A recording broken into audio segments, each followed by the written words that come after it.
আসসালামু আলাইকুম, welcome to my channel Kazi's recipe. আজকে তৈরি করব ছোলা বুট বা বুট।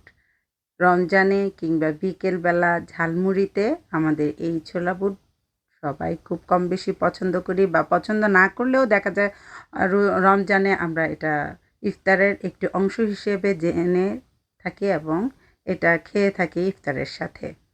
তো প্রথমে এই ছোলা খুব ভালো করে ধুয়ে সন্ধ্যা রাতে ভিজিয়ে রেখে সকালবেলা এটাকে আবার ধুয়ে তারপর আলু কেটে দিয়ে ঠিক এভাবে বরফি স্টাইলে এবং লবণ দিয়ে একটু পানি বেশি করে দিয়ে সিদ্ধ করে নিতে হবে।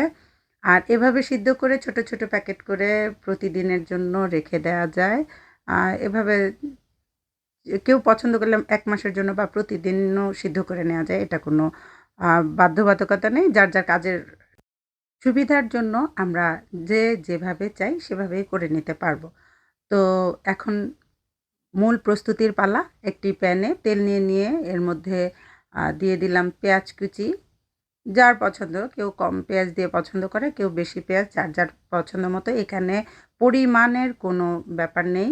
দিয়ে দিলাম কাঁচামরিচ এবং অল্প কিছু লবণ। তো এভাবে ভালো করে একটু ভেজে নিতে হবে যাতে পেঁয়াজটা হালকা একটু বাদামি আকার কালার আসে। আর চাইলে কেউ এভাবেও দিতে পারেন, কোনো সমস্যা নেই।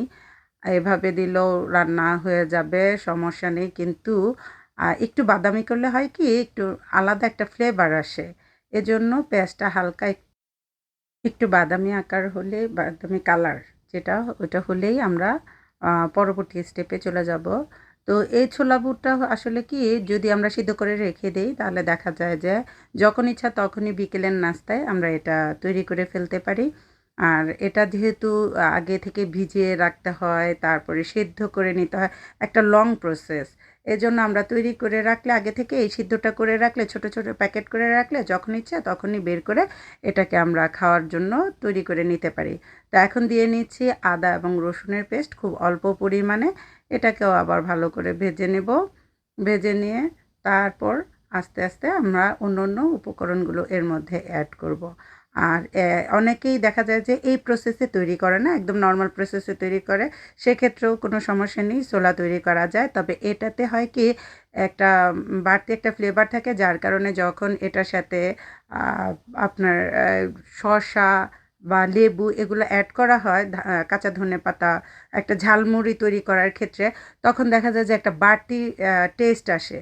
যেটা আসলেই খুবই ভালো লাগে, যে একবার খায় সে বারবারই এটা খেতে চায় এবং এভাবে আসলে সবাই পছন্দ করে। তো আমার দেখা এটা মানে এইভাবে অনেকেই খেয়েছে এবং ও এটার রেসিপিটাও চেয়েছে যে এটা কিভাবে করেন। তো আজকে তাই সবার উদ্দেশ্যে এই রেসিপিটা দেওয়া। তো আশা করব এই রেসিপিটা না টেনে একবারেই দেখে এটা বাসায় চেষ্টা করবেন। তো এখন দিয়ে নিচ্ছি পানি। পানিটা এই কারণে দেওয়া হচ্ছে যেন এতে আমি হলুদ, মরিচ, যে গুঁড়ো হলুদটা দিব, এই যে গুঁড়ো হলুদ দিচ্ছি এবং মরিচ গুঁড়ো দিব, এগুলো যেন ভালো করে মিক্সড হয়ে যায় এবং এটার কালারটা বা ফ্লেভারটা ঠিক থাকে। এজন্য অল্প একটু পানি দিয়ে নিলাম। আর পানি না দিলেও হয়, সেক্ষেত্রে একটু পুড়ে যাওয়ার সম্ভাবনা থাকে। তাই যেহেতু আমি এটা আগে থেকে পানিতে ভিজিয়ে নিইনি মশলাটা, সেহেতু একটু অল্প পরিমাণে পানি দিয়ে নিয়েছি। তো এখন দিয়ে দিলাম স্বাদ অনুযায়ী আম মরিচের গুঁড়া, যেটা লাল মরিচের গুঁড়া, সেই গুঁড়াটা এখানে অ্যাড করে নিলাম। অনেকে এটা স্কিপ করে যেতে পারেন, কাঁচামরিচ দিলে এটা নাও দিতে পারেন। কিন্তু আমি যেহেতু একটু স্পাইসি পছন্দ করব, সেজন্য এখানে লাল মরিচের গুঁড়াটাও দিয়ে নিলাম। দিয়ে নিলাম ধনিয়া গুঁড়া। আর একে একে বাকি মশলাগুলোও দিয়ে নেব এখানে। তো এখন যেটা করব, আস্তে আস্তে এই মশলাটা যখন ভালো করে ভাজা হবে, তখন এর মধ্যে আগে থেকে সিদ্ধ করা যে বুট বা ছোলা ছিল সেটা আমার পরিমাণ মতো নিয়ে নিলাম। আহ, এখানে কম বেশি সেটা যার যার পরিবারে কতটুকু দরকার সেই অনুপাতেই নিয়ে নিতে হবে। তো নিয়ে নিলাম ছোলা, এখন ভালো করে ভেজে নেব।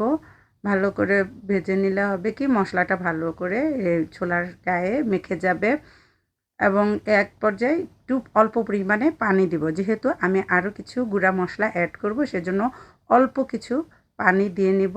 কারণ বেশি পানি দিলে সেক্ষেত্রে পানিটা শুকাতে শুকাতে বুটটা একটু অন্য রকমের শক্ত বা একটু অন্য রকম হয়ে যায় টেস্টটা। এজন্য খুব অল্প পরিমাণেরই পানি দিতে হবে। তো এখন দিয়ে দিচ্ছি গরম মশলা গুঁড়া, যেটা আমরা সাধারণত মাংসে ব্যবহার করে থাকি রান্নার ক্ষেত্রে। তো সেইটাই আমি ঘরে তৈরি করে নিয়েছি, সেই গুঁড়া মশলাটা দিয়ে নিলাম। কিছু কিছু উপকরণ থাকে যেগুলো দেখা যায় যে দিলে আমাদের ঘরেই আছে, সেগুলো দিলে একটা খাবারের বাড়তি একটা ফ্লেভার বা বাড়তি একটা টেস্ট আসে, যেটা অনেকেই পছন্দ করে। তাই এই রেসিপিটা আজকে দেয়া। এবং দিয়ে দিচ্ছি গোলমরিচের গুঁড়া। এটাও এখানে দিলে হয় কি টেস্টটা খুব ফাইন একটা টেস্ট আসে, ফ্লেভারটাও আসে ফাইন। তো এটা ভালো করে নেড়ে চেড়ে নিব, এবং যখনই নাড়তে থাকবো খেয়াল করতে হবে যেন পাউডার মশলাটা সাইডে চলে না যায়, এবং সাইডে চলে গেলে দেখা যাবে যে একটু পুড়ে গেছে, তখন ফ্লেভারটা ভালো আসবে না। এজন্য চেষ্টা করতে হবে যেন একটু ভেজা জায়গাতেই মশলাটা ভালো করে মেশানো হয়। তো ভালো করে এই পানি শুকিয়ে নিতে হবে। আর এই পানি শুকিয়ে গেলে তারপর আমরা বাকি ইনগ্রিডিয়েন্টস দিয়ে এটা খাওয়ার জন্য মানে নামিয়ে নিতে পারবো বা পরিবেশন করতে পারবো। রমজানে আমরা যারা ভাজা পোড়া দিয়ে ইফতার করি, তাদের এই ইফতারের একটি গুরুত্বপূর্ণ পার্টি হলো ছোলা। আর তাই অনেকেরই রিকোয়েস্টে আজকের এই রেসিপিটা দেওয়া, তাই না টেনে পুরোটাই দেখবেন আশা করি। আর এখন দিয়ে দিচ্ছি জিরা গুঁড়া, যেটা লাস্টে আমি দিচ্ছি বা সব শেষে দিচ্ছি। এটা হচ্ছে কি শেষে দিলে এটার একটা যে ঘ্রাণটা সেটা পুরা ছোলা বা বুটের মধ্যে জড়িয়ে থাকে, যেটা খাওয়ার সময় দেখা যাবে যে খুব ভালো লাগে। মুড়ির সাথে মিক্সড করলে অথবা এমনিতেও খাওয়া যায়। আর হলো এখন দিয়ে দিলাম ধনিয়া পাতা। এই ধনিয়া পাতা যখন একটু ভাজা হবে, অল্প পরিমাণ কালারটা হালকা চেঞ্জ হয়ে যাবে, তখন এটা পরিবেশনের জন্য প্রস্তুত। আর এভাবেই ছোলা তৈরি করে সকলের মন জয় করতে পারবেন।